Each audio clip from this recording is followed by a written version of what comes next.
আমার বাবা মা জীবনে ভালো এলেম অর্জন করতে পারেনি, মাদ্রাসায় পড়তে পারেনি। কষ্ট করে করে, কত কষ্ট করে করে লেখাপড়া শিখাইলেন, মাদ্রাসায় পড়াইলেন। আমার চাচা দাদা বলেছিলেন আর পড়ান লাগবে না, ছেড়ে দাও। আমার বাবায় যদি ঠান্ডা হয়ে যাইতেন, খোদার কসম এই পথে আর আসার কোনো সৌভাগ্য হতো না।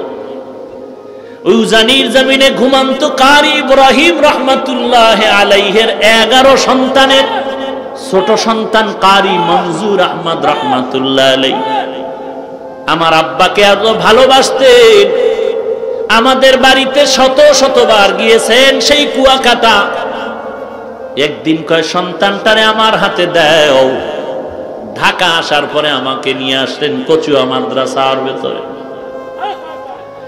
আর ওই উজানির কারি ইব্রাহিম রহমাতুল্লাহ আলাইহির কবরের কিনারায় গিয়া 11তম সন্তান গিয়া আমার আব্বার হাতটা ধরে নিয়ে বলতেন, আব্বা জান, কুয়াকাটার একজন গরিব মানুষ আপনার দরজায় দাঁড়ানো আছে।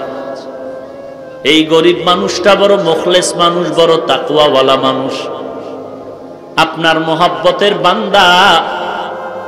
বাচ্চার মতো যেমন বাবার কাছে আবদার করে এমন আবদার করে, আব্বা জান, বাবা জান, এই গরিব মানুষটার সে কবর জিয়ারত করে, আল্লাহর কাছে একটু দোয়া করবেন, আল্লাহর কাছে বলবেন। আব্বা জান এখনো বলেন আর মাঝে মাঝে কান্না করেন। উজানির কারি মনজুর আহমদ রহমাতুল্লাহ আলাইহি যিনি চরমনাইর বছরে 2 বার মাহফিলের স্টেজে সূরা হাশরের শেষ 3 আয়াত তেলাওয়াত করতেন, যার তেলাওয়াত এখনো ক্যাসেটে শুনলে চোখের পানি ধরে রাখা যায় না। এর নবীর উম্মতের দল। গাছ একদিনে বড় হয় না, আস্তে আস্তে বড় হয়। মানুষ একদিনে ভালো হতে পারে। উজানির কারি সাহেব কারি মনজুর আহমদ 11 জন সন্তানের সর্বশেষ সন্তান। আমার মনে আছে বারবার আমাকে নিয়ে দোয়া করতেন, আল্লাহ ওই কুয়াকাটার সন্তানের নিয়ে আসলাম, তুমি তার একজন ভালো আলেম বানায় দাও আল্লাহ। আজকে আল্লাহর কাছে দোয়া করে গেলেন, কিন্তু দেখে যেতে পারলেন না যে হাফিজুর রহমান কেমন হয়ে গেল। আমার হাত আর তার হাত এক জায়গায় নিয়ে এইভাবে উঠায়া উজানি বৈশা ঘরে বৈশা দোয়া করতেন, আল্লাহ আমার হাতের সাথে ওর হাতটাও তুমি কবুল করে নেও। আমি চাইও ভালো একজন আলেম হবে আর একটা বড় মাদ্রাসা করবে। আজকে ঢাকার শহরে রমজানের শেষের দিকে মাদ্রাসা ঢালাই দিলাম 7,500 স্কয়ার ফিট ছাদ। মাদ্রাসা চলতেছে, কিন্তু কারি সাহেব দেখে যেতে পারলেন না সেই দোয়ার মাদ্রাসা। জায়গা নাই, 2-3 বছর ধরে বাইতুল্লাহর গিলাফ ধরে ধরে কানলাম, আল্লাহ একটা জায়গার ব্যবস্থা করে দাও। 3টা বিল্ডিং ভাড়া চলতেছে। অল্প অল্প টাকা দিয়া 11 কাঠা জায়গা বানা করলাম। 2-3 বছর লাগায় টাকা শেষ করতে পারি। যাদের থেকে বায়না করলাম, বললাম ভাই যেই টাকা দেওয়া হয়েছে এই পরিমাণ জায়গা দিয়ে দেন, আমরা টিনের ঘর করে ওখানে যাই, ভাড়া টাকা দেওয়ার সুযোগ নেই। পরামর্শে যখন সিদ্ধান্ত হলো আমাদেরকে দলিল দিবে, আমরা বাউন্ডারি ওয়াল করতে শুরু করলাম। 6 কাঠা জায়গা পাইলাম আর 6.5-7 কাঠা জায়গা পাইলাম না একই প্লটে। যখন বাউন্ডারি করতেছি, জানি না আল্লাহর কুদরত, আল্লাহর কুদরত। একটা যুবক ছেলে আইসা আসরের নামাজের সময় নামাজ পড়ে, আমি মাদ্রাসার বাউন্ডারির পাশে বসে আছি। মোলাকাত করলাম, আর এক বন্ধু নিয়ে আসলো, বলে হুজুর এই যুবক আপনার পাগল। বলে হুজুর আমি 16টা বছর ঢাকার বারান্দায় বারান্দায় কাজ করছি আর ঘুমাইছি, কত কষ্ট করেছি। আল্লাহ তাআলা যে দিনের পথে আনছে, আমি আপনাকে দেখার বড় পাগল। 2000 সাল থেকে আল্লাহ আমাকে হেদায়েতের পথে আনছে বয়ানের মাধ্যমে। আমি 40 লাখ টাকা দিয়ে একটা মসজিদ বানাইছি, আপনি জুমা পড়া একটু আমার উদ্বোধন করে দিবেন। কথায় কথায় বলে হুজুর এই বাউন্ডারি কিসের? আমি বললাম এটা একটা মাদ্রাসা হচ্ছে। এত কম জায়গা কেন? আমি বললাম পুরাটাই ছিল, টাকা নাই। আল্লাহর বান্দা বলে হুজুর জায়গা লাগে 3 কাঠা নিয়ে নেন, আমি টাকার ব্যবস্থা করে দিচ্ছি। আল্লাহর কাছে তখন শুকর আদায় করলাম, রে মালিক বাইতুল্লাহর দোয়া তুমি খালি ফিরাইয়া দাও না। না হয় এই যুবকের আমি জীবনে দেখি নাই, যুবক আমারে দেখে নাই, কোথা থেকে তুমি কুদরতি ভাবে নিয়ে আসছো। এই রমাজানে ছাদ ডালাই দিব, টাকা নাই, কত কিছু দরকার, 700-800 বস্তা সিমেন্ট লাগবে, রড লাগবে, ইট লাগবে, 42,000।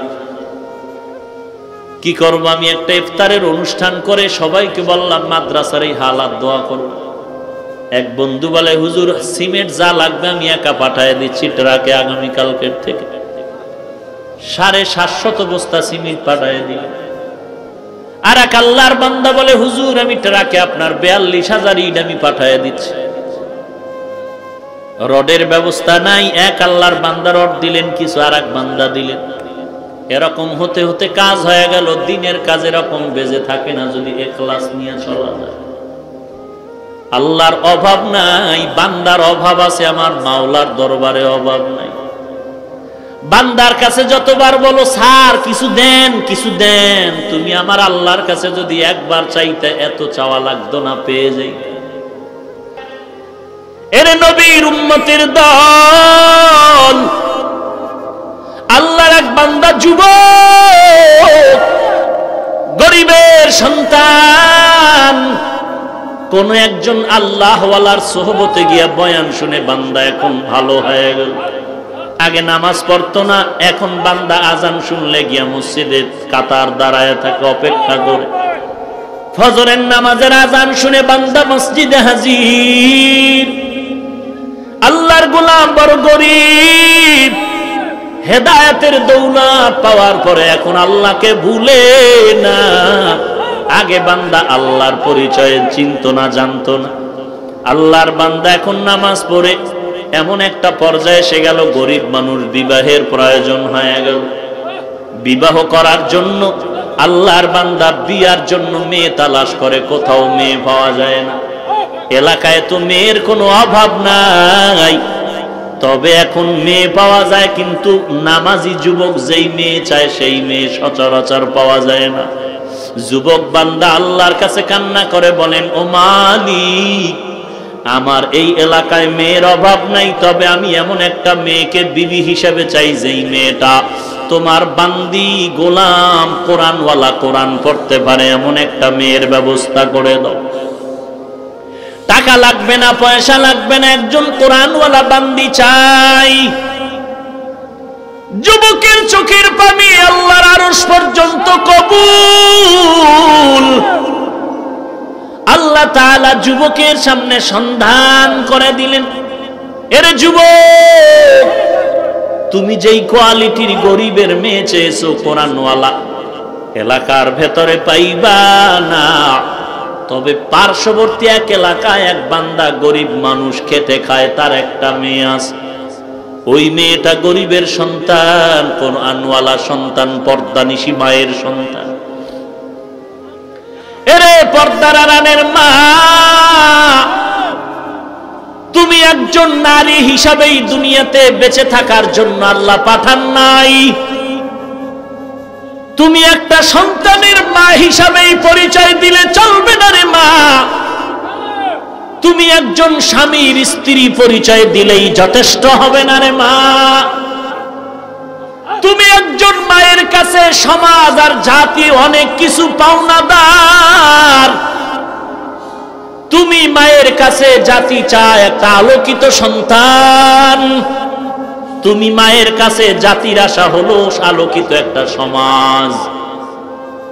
তুমি মায়ের কাছে জাতির আশা আলোকিত একটি পরিবার। ও পর্দার আড়ালের মা, তুমি যদি আলোকিত সন্তান দুনিয়াতে উপহার দিতে চাও, তুমি মা যদি একজন আলোকিত সন্তানের মাধ্যমে সমাজ আলোকিত করতে চাও, মা তোমার অনেক ত্যাগ স্বীকার করতে হবে। যেমন ত্যাগ স্বীকার করেছিলেন খাজা মঈনুদ্দিন চিশতি আজমিরির মা।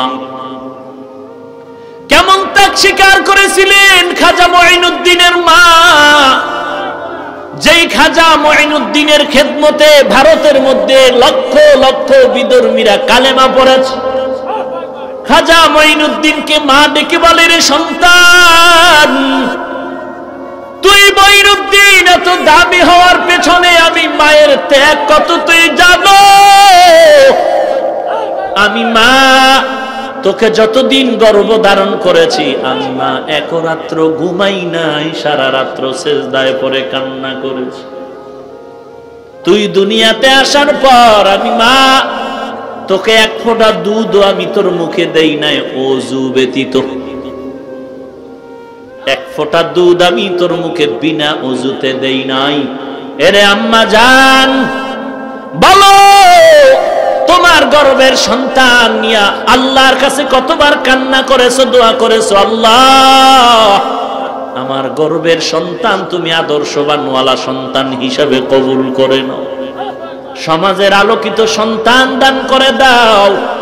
ও আল্লাহ তুমি আমার সন্তানটারে খাজা মুঈনুদ্দিনের মতো বানায় দাও, তুমি আমার সন্তানটারে ইমাম গজালির মতো বানায় দাও।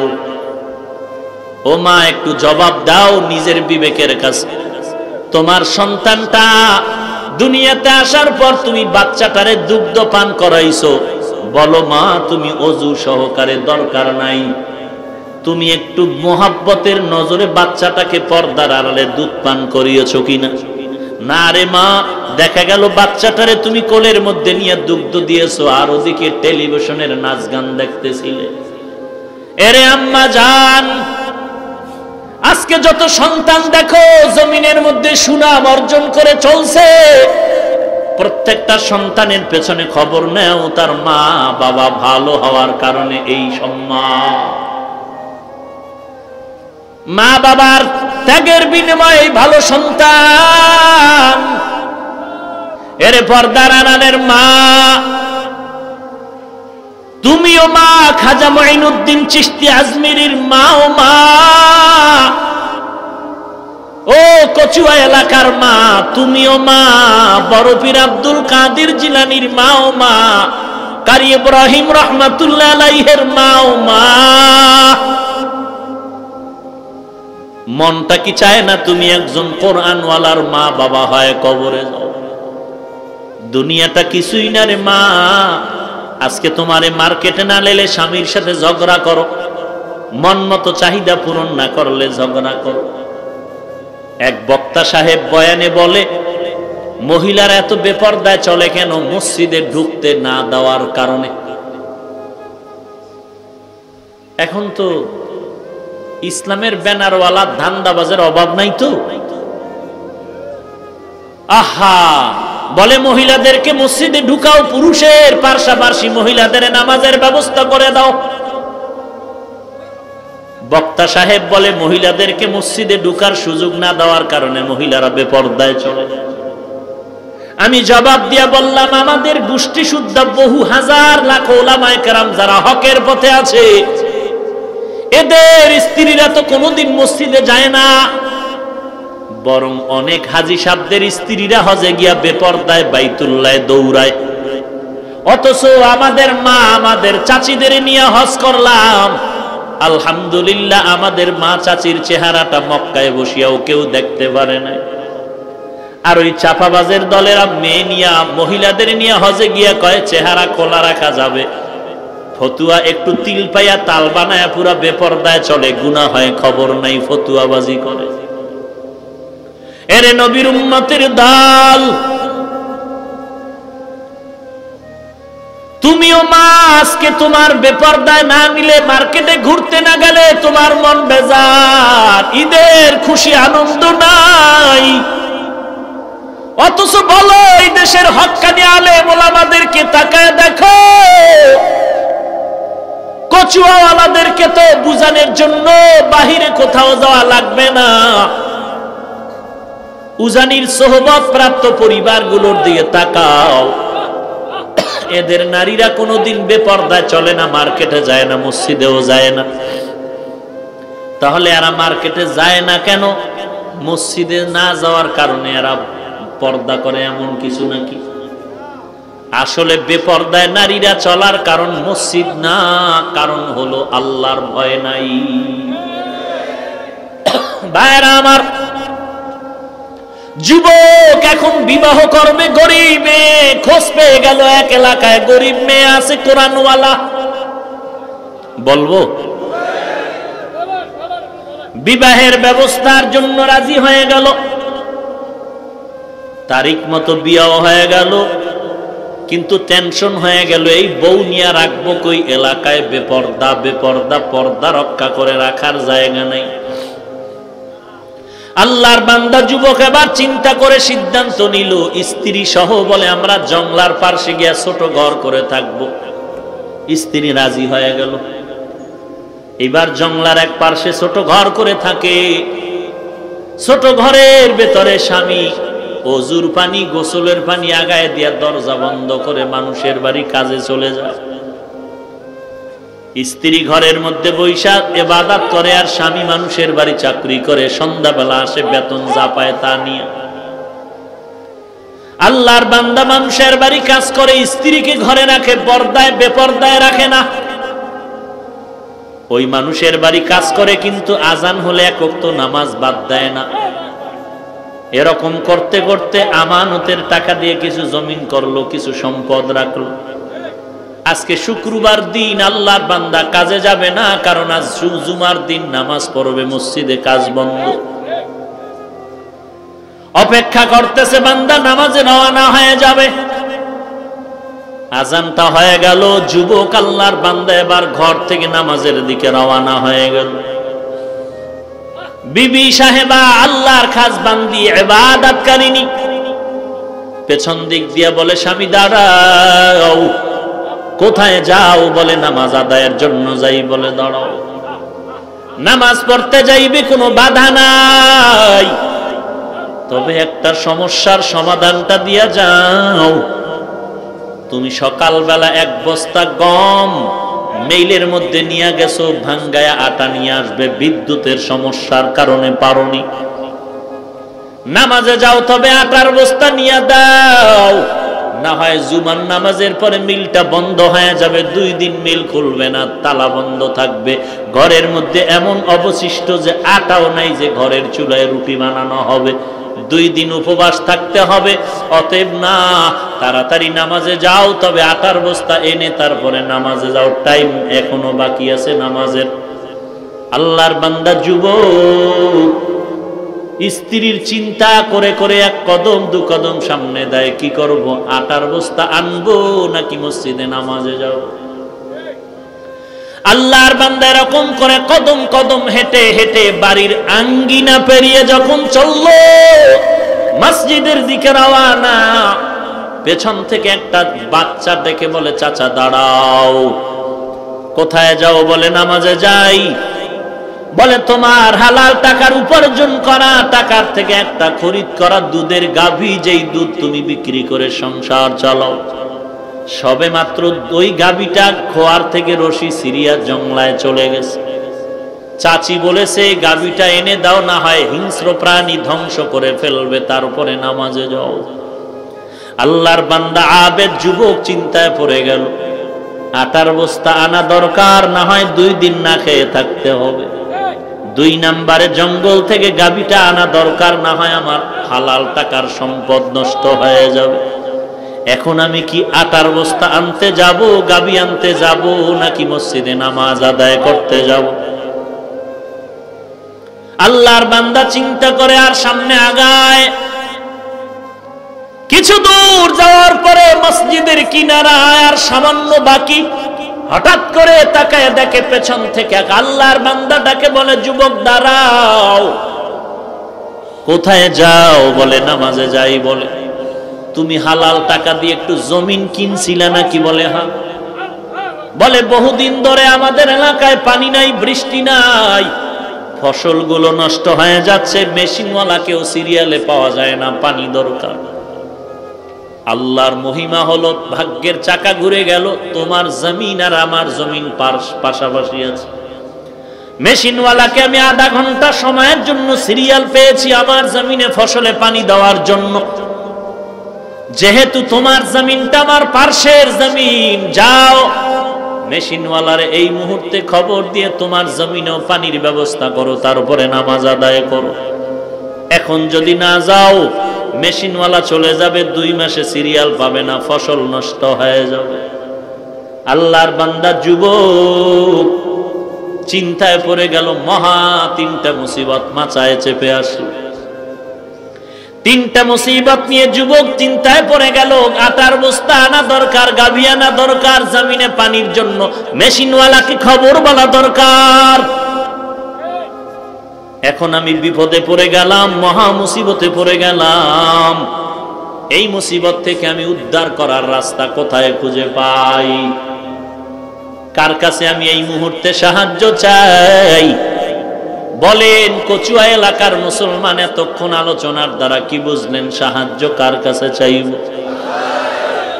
আমার নবীর থেকে দামি আর কেউ আছে নাকি? বলেন, আমার নবীর হায়াত কত ছিল দুনিয়াতে? কথা বলেন না কেন? আমার সেই নবীর 63 বছর হায়াতের মধ্যে কোনো কিছুর প্রয়োজন হতো কিনা? হয়তো না। বলেন, আমার নবীর জীবনে কিছু প্রয়োজন হলে কার কাছে চাইতেন? আমার বিশ্ব নবী যদি জিজের প্রয়োজনে আমার আল্লাহর কাছে চাইতে পারে, ওরে বাঙালি কচুয়ার মুসলমান, জবাব দাও, তুমি কেন আল্লাহর কাছে না চাইয়া মাজারে আর কবরে চাও?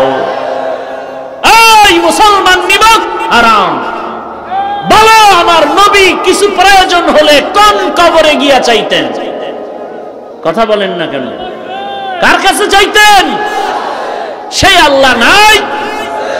ক্ষমতা দুর্বল? তাহলে তোমার চাইতে অসুবিধা কি? তোমার চাইতে অসুবিধা কি? আসলে জাহান্নামের ভয় নাই।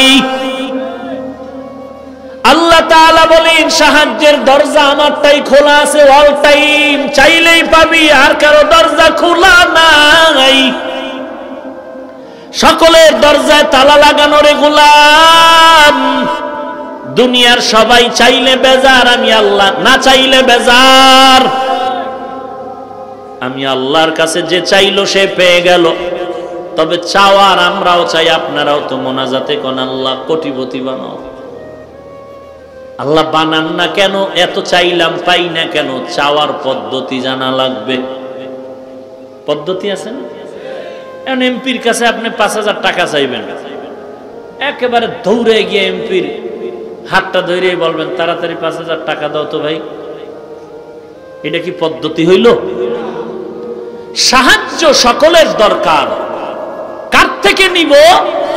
কথা বলেন না কেন? 3 নাম্বার কথা ছিল আমার, কোন পদ্ধতিতে নিব, কিভাবে নিব? আল্লাহ তাআলা বলেন, 2 পদ্ধতিতে আমি আল্লাহর কাছে সাহায্য চাও। ইয়া আইয়ুহাল্লাযীনা আমানুস্তাঈনু বিস-সাবরি ওয়াস-সালাহ।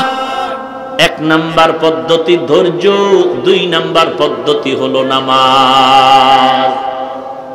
আজকে মুসলমানের কাছে ধৈর্য নাই, নামাজও নাই। আছে ধৈর্য? এই যে বয়ানের শুরু থেকে উঠতেছে উঠতেছে উঠতেছে, উঠতেই আছে। আছে কোনো ধৈর্য নাই। রমাজানে দেখা গেল ধৈর্য। তারাবি 8 রাকাত পড়িয়াই মসজিদে তুফান, মনে হয় ফোনই আইছে, দৌড় কি একেবারে বুক ফুলে যাইতেছে, কি বাহাদুর আমরা 8 রাকাত ওয়ালা পাবলিক, কি বাহাদুরের বেশে বের হয়ে যায়। কোন হুজুরের ফতুয়া দিল কাজ হবে না, কারণ সে কাতারের মুফতি, তো কাতার, কুয়েত, ওমান ঘুরে টুইরা বাংলা পণ্ডিত হয়ে আইছে, বাংলা হুজুর। কথা কইলি বলে, হুজুর আপনারা কিসের আলেম? আমরা বুখারী মুখস্থ করে আসছি। আসিন এরকম বেয়াদব।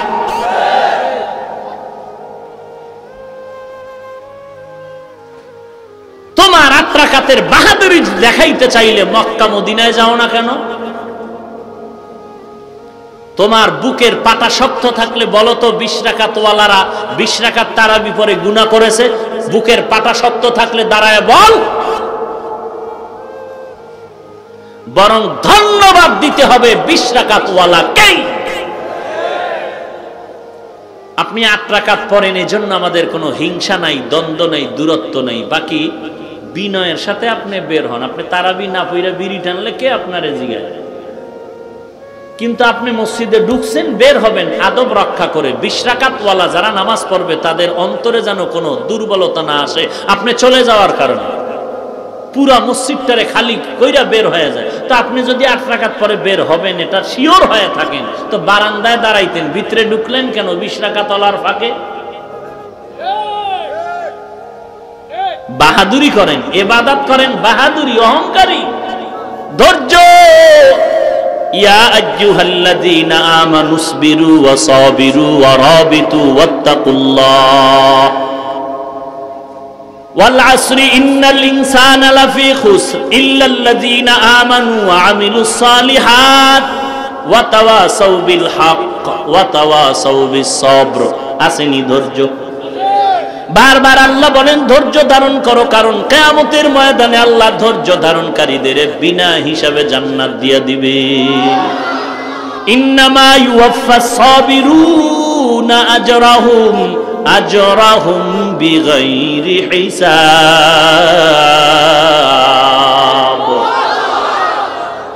আল্লাহ তাআলা বারবার ধৈর্যের বয়ান করেন। রব্বানা আফরিগ আলাইনা সাবরান ওয়া সাব্বিত আকদামানা আনসুরনা আলাল কওমিল কাফিরিন ওয়াসবির আলা মা ইয়াকুলুনা ওয়াহজুরহুম হাজরান জামিলা। আল্লাহ তাআলা বলেন ইন্নাল্লাহা মাআস সাবিরিন, আল্লাহ তাআলা সাবিরিনদের সাথেই থাকে। কিয়ামতের ময়দানে ধৈর্য ধারণকারীরা বিনা হিসাবে জান্নাত পেয়ে যাবে। এখন এই ধৈর্যের ব্যাখ্যা বিভিন্ন রকম, অধিকার গেলাম না। আল্লাহর থেকে সাহায্য নিব 2 পদ্ধতিতে। 1 নম্বরে ধৈর্য, 2 নম্বরে নামাজ। নামাজ জীবনে কয়বার? জীবনে কয়বার? 5 বার না দৈনিক 5 বার? দৈনিক 5 ওয়াক্ত নামাজ। আসেনি নামাজ? জুমার দিন সবার শেষে মুসল্লি ঢুকে ইমামের সালামের পরে দৌড়। আসেনি? বাড়িতে গিয়া দেখে যে আরেকজনের জুতা নিয়ে হাজির। ভাইরা আমার, রমাজানে তারাবির ভিতরে হাফেজ সাহেবের তেলাওয়াত একটু যদি লম্বা হয়ে যায়, কমিটিরা সবাই কয় হুজুর অমুক মসজিদের হাফেজের নামাজ আগে হইল, আপনার দেরি কেন? আর যেই মসজিদের হাফেজ এত তাড়াতাড়ি পড়ে শুকর আদায় করে হুজুর, কচুয়ার হুজুরের কাছে আইসা কয় হুজুর আলহামদুলিল্লাহ আপনাদের দোয়া কি হইছে? কামগো হাফেজ না জানো বিদ্যুৎ ফেল, কোন দিক দিয়ে যে শেষ করলো টেরি পাও না। আছে ধৈর্য? এরে নবীর উম্মতের দল, দেখো সেই বাইতুল্লাহ মসজিদে নববীর মধ্যে গিয়া দেখো, এমনি নামাজে যেমন তেলাওয়াত করে হাফেজ সাহেব, ইমাম সাহেবগণ ওইভাবে আস্তে আস্তে তেলাওয়াত করে। এত সুন্দর মজার আওয়াজ, মনে হয় যেন আসমান থেকে আল্লাহ তাআলা নাজিল করতেছে। ভাইরা আমার, আল্লাহ বলেন সাহায্য যদি পেতে চাও 2 পদ্ধতিতে আগাও। 1 নম্বরে ধৈর্য, 2 নম্বরে নামাজ। দৈনন্দিন 5 বেলার নামাজ, 5 ওয়াক্ত নামাজ বাদ দেওয়ার কোনো উপায় নাই। 5 ওয়াক্ত নামাজ পড়ো। 5 ওয়াক্ত নামাজ যদি পড়ো, আল্লাহ তাআলার নবীর মাধ্যমে আল্লাহ জানায় দেয়, নবী বলে দেন 5 ওয়াক্ত নামাজ যারা আদায় করবে আমি আল্লাহ তার আমলনামায় 50 ওয়াক্ত নামাজের সওয়াব দিয়ে দিব। নবী বলেন কোন উম্মতেরা যদি এশার নামাজ জামাতে পড়ে ঘুমাও, ঘুম থেকে যদি আবার উঠিয়া ফজরের নামাজ আদায় করে নাও, ঘুমের মধ্যে যে সময়টা কাটাইলা এই সময়ও নেকের পাল্লায় ওজন দেওয়া হবে।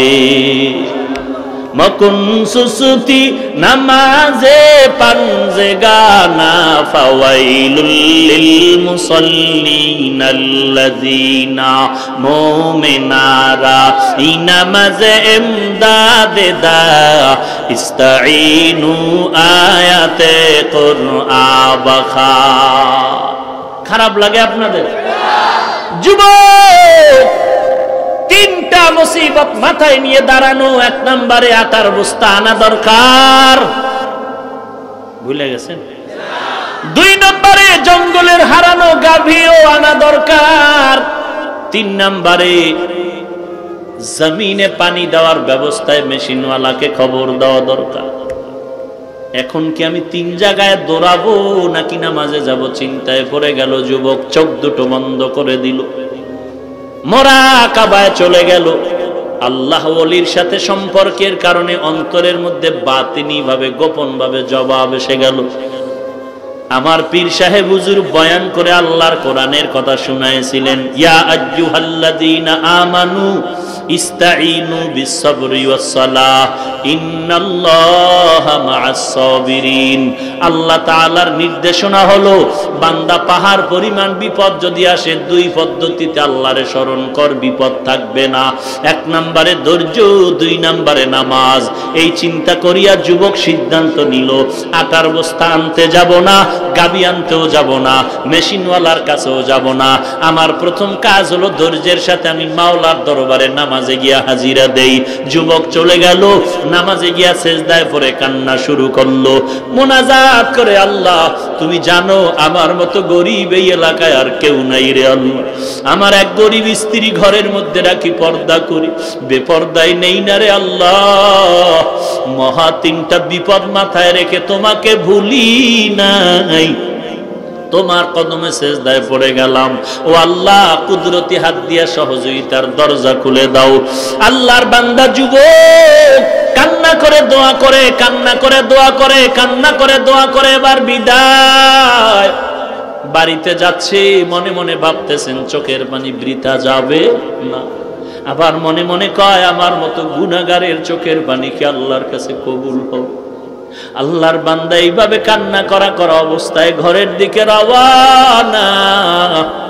বাড়ির দরজা দিয়া ঢুকিয়া গরুর খোয়ারে তাকায়, দেখে হারানো গাভীটা ঘরের ভেতরে দাঁড়ানো। আল্লাহর বান্দা যুবক শুকর আদায় করে আবার খুশি মনে ঘরের মধ্যে যায়। দরওয়াজায় নক করে স্ত্রী দরজা খুলে দিলেন, গিয়া দেখে বিবি বসে বসে রুটি বানাচ্ছে। আল্লাহর বান্দা অহংকারী না, আলহামদুলিল্লাহ শুকর আদায় করে দৌড়ায় গেল জমিনের কাছে। জমিনের কিনারায় গিয়া তাকায় দেখে পানি দ্বারা জমিনটা পুরা ভরপুর হয়ে গেল। আল্লাহর বান্দা এবার স্ত্রীর কাছে এসে বলে, ও বিবি রুটি বানাও, পরে আগে বলো কোথায় তুমি আটা পেয়েছো বলো। আল্লাহর বান্দি এবার ডাক দিয়া কয়, চোখের পানি ছেড়ে বলে, ও স্বামী আমার, তুমি আমাকে বিবাহ করেছো, তুমি যেমন গরিব আমিও তেমন গরিব। তুমি যখন আমাকে ঘরে রেখে যাও, আমি স্ত্রী ঘুমাই না, কারণ আমার বাবাও গরিব, আমিও গরিব ঘরের একটা মেয়ে সন্তান।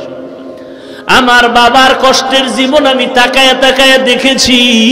বাবায় কোমরে মাজায় গামছা লাগায় মানুষের বাড়ি কাজ করে খানা নিয়ে আসত। এমনও ঈদের দিন গেছে, একটা নতুন জামা আমার বাবাই দিতে পারে না। মাঝে মাঝে তাকায় দেখতাম আমার মায়ের কাছে বাবায় বসে বসে কান্না করে। আমি বলতাম, রে ও মা, বাবায় কেন কাঁদলো? মা বলতো, তোরে একটা জামা দিতে পারে নাই, দুঃখে তোর বাবায় কান্না করছে। এমন কষ্টের জীবন পারায়া তোমার ঘরে আসছি। তুমিও বড় গরিব, অন্যের বাড়ি কাজ করিয়া কত কষ্ট করে আমার ঘরে এনে দাও। তোমার এই কষ্টের কামাই পেয়ে যদি আমি আরামে খাইয়া ঘুমায় যাই, আমার মাওলা বেজার হয়ে যাবে। আমি ঘুমাই নাই, তুমি যখন নামাজে চলে গেছো, আমি নামাজের মুসাল্লায় বসে গেছি। ওযু বানায়া নামাজের সিজদায় পড়ে আল্লাহর কাছে কান্না করে বলেছি, রে মালিক, তোমার বান্দা এত কষ্ট করে জীবন চালায়, তারপরও তোমাকে ভুলে না। তোমার হাজিরা দেওয়ার জন্য মসজিদে চলে গেল। ও আল্লাহ, তুমি কুদরতি সাহায্যে বিপদের রাস্তা খুলে হেফাজতের ব্যবস্থা করে দাও। আমি আল্লাহর কাছে যখন যায় নামাজে বয়ে কান্না করতেছি, হঠাৎ করে কান্নার ভিতরে দরজার ভিতরে দেখি কে যেন আমাকে আওয়াজ দিয়ে কয়, দরজা খুলে দাও। আমি দরজাটা খুলিয়া দেখি এক বান্দা আটার বস্তা নিয়ে দাঁড়ায় আছে। আমি বললাম, রে ভাই, তুমি কোথা থেকে আসছো? বলে, আমি অন্য এলাকার এক বান্দা, আটার বস্তা কই পাইলা? বলে আমার একটা আটার বস্তা মেইলে ছিল, আনতে গেছিলাম, আনতে গিয়া দেখি ভুলে তোমাদের বস্তা নিয়ে আসছি, আমানতের সাথে তোমাদেরটা দিয়া যাই, আমারটা আমি আবার নিয়ে আসতেছি। আল্লাহর কুদরত, আমাদের এইভাবে আটার বস্তা চলে আসে। গাবিটা কেমনে পাইলা? বলে দেখি জানালা দিয়া তাকায় দেখি একটা জংলার বাঘ আমাদের গাবিটারে দৌড়াচ্ছে, কঠিন বেগে দৌড়াচ্ছে। গাবিটা দৌড়াইয়া যখন আমাদের বাড়ির আঙ্গিনায় ঢুকলো, বাঘ লেজটা গুটাইয়া জংলায় চলে গেল। আমি ভাবছিলাম বাঘ বুঝি গাবির উপর আক্রমণ করবে, কিন্তু যখন দেখলাম না চলে গেল, তখন মনে মনে ভাবলাম আল্লাহ তাআলা খুশি হইয়া আমাদের কান্নাকাটির কারণে ওই বাঘেরে পাঠাইছে গাবিটা আমাদের ঘরে পৌঁছাইয়া দেওয়ার জন্য। এইবার বলে পানি আসলো কেমনে? বলে আমি তা জানি না, তুমি গিয়া খবর নাও। মেশিনওয়ালারে খুঁজা বলে ভাই আমার জমিনে পানি আসলো কিভাবে? মেশিনওয়ালা বলে ভাইজান তোমার পাশের জমিনে পাইপ লাগায় আমি ঘুমায় গেছিলাম, ওই জমিনের পানিটা পাইপে ভরপুর হয়, অতিরিক্ত পানি গিয়ে তোমার জমিনটারে ভরপুর করে ফেলেছে। এরে নবীর উম্মতের দল, এরে পর্দার আরামের মা, এক হাতে তালি যেমন বাজে না, বিনা বাতাসে নদীর পানি যেমন নাড়াচাড়া করে না, বাচ্চা কান্না না করলে মা যেমন দুধ দেয় না, আল্লাহর বান্দা তুমি যদি কান্না না করো আমার মাওলাও রহমতের দরজা খুলবে না। এজন্য আল্লাহর কাছে কান্না করো রে বান্দা। আল্লাহ তাআলা প্রথম আসমানে প্রতিদিন এসে বান্দাকে ডাকেন, উদউনি আস্তাজিব লাকুম। এরে বান্দা কার কি প্রয়োজন আমি আল্লাহর কাছে চাও, আমি আল্লাহ জবাব দেওয়ার জন্য প্রথম আসমানে হাজির হয়ে গেল। কার সন্তান কথা শুনে না, কার সন্তান লেখাপড়া করে না, কার স্ত্রী স্বামীর আনুগত্য করে না, কার স্বামী আল্লাহর ইবাদত মতো স্বামীর স্ত্রীর দরবারে চলে না, দুনিয়ার কারো কাছে বিচার না দিয়ে আমার আল্লাহর কাছে মুনাজাত করে দোয়া করো, আল্লাহ তুমি সন্তানগুলো নেককার বানায় দাও। আয় আল্লাহ ঘরের নারীদের তুমি নেককারিনী বানায় দাও। ও আল্লাহ প্রত্যেকটা মা বাবাকে নেককার সন্তানের মা বাবা হওয়ার তৌফিক দাও। ব্যবসায় বরকতের জন্য তাবিজ লাগবে না রে ব্যবসায়ী ভাই, আল্লাহর কাছে দোয়া করো আর কোরআন তেলাওয়াত করো, আল্লাহর মোহাব্বত নিয়ে দুফোঁটা চোখের পানি ছেড়ে কান্না করো। দুনিয়াটা কিছুই না রে বাবা। গত রোজার মাসে কত আল্লাহর বান্দা ছিল এই রোজায় নাই, আল্লাহর কাছে চোখের পানি ছেড়ে কান্না করো রে বান্দা। এই জায়গায় যারা হাজির হয়েছেন অনেকের মা নাই, অনেকের বাবা নাই, অন্ধকার কবর থেকে দোয়ার অপেক্ষায় আছে রে আল্লাহর গোলাম। চোখের পানি ছেড়ে দোয়া করো। মোনাজাত তো সবাই করে, সবার চোখে পানি নাই, আবার অনেকে কান্না করে করে বেকার হয়ে যায়। বান্দা একটু চিন্তা করো, আমার ডাইনে বামে কত ভাই কান্না করে, আমার কেন চোখে পানি আসতেছে না? একমাত্র কারণ হলো গুনাহ করার কারণে দিলটা পাথরের মতো শক্ত হয়ে গেল। আল্লাহর কাছে এই পাথরওয়ালা দিল নিয়ে গেলে জাহান্নামের আগুন ছাড়া উপায় হবে না। পারবা না জাহান্নামের আগুন সহ্য করতে। দুনিয়াতে সূর্যের গরম সহ্য করতে পারি না, কেউ যদি একটা বেতের বাড়ি দেয় ব্যথা পাই, কষ্ট পাই, অথচ কবরে গেলে গুনাহগারের জন্য দুই পার্শ্বের মাটির চাপ কিন্তু অপেক্ষমান হয়ে আছে। সহ্য করতে পারবা না রে বাবা। অতএব আল্লাহর কাছে দোয়া করে কান্না করে তওবা করে যাও রে আল্লাহ। গলায় ছুরি আসবে মরে যাব, আর নামাজ ছাড়বো না, বেপরদায় চলবো না। আয় আল্লাহ নবীর সুন্নাত জবাই করবো না, জবান দিয়া কাউকে গালাগালি করবো না, কারো বিরোধিতা করবো না, গীবত শিকায়াত করবো না। আজকে থেকে তওবা করলাম, নামাজ পড়বো, দাড়িটা লম্বা করবো, কোরআন তেলাওয়াত শিখবো শুদ্ধ করে, আলেম ওলামাদের মোহাব্বত করব।